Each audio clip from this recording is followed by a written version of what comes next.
Borobundo Residence of Borobundo Residences tem sua documentação não tem autor e está trazendo hopi pergunta nang dilanti, tem hopi risco nang para a comunidade de Aruba.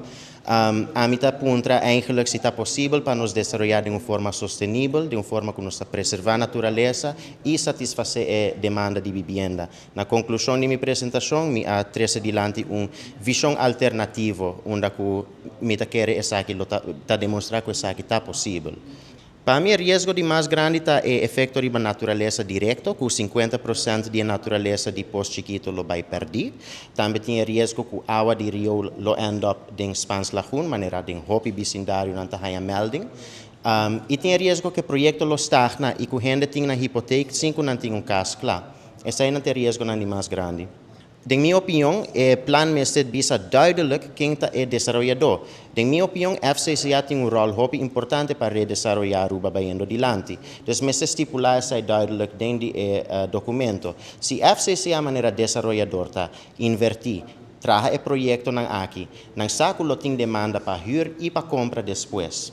Ora, bota trece dilante plano assim, na bomeste considerar o efeito e o risco nang kuting. Ora, bo conectar na carretera nang, bota conectar bairro novo de 800 vivienda na carretera nang existente que já acaba tá stagnar e ora bota causando mais problema. Se bota vai fazer, botin que fazer algum ingreep em riba e verkeer. E essa está requerir colaboração de diferentes departamentos nang. Departamento nang organização nang que não sabe nada. Mesmo custo anterior, a AWSS não está parece que wordt betrokken in die project. Anto net AWSS que tá ganha fundo de nos turistas nang que tá dentro Aruba, laga nang executar nang função, laga nang desarrollar riol.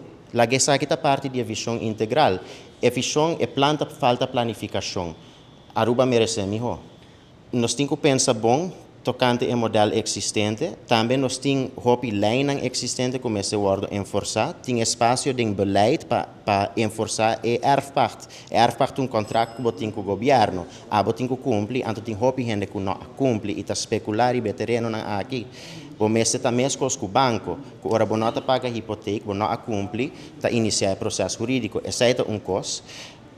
Nós podemos desenhar toda sorte de solução, mas nenhum desenho pode solucionar problema que mal policy está causa.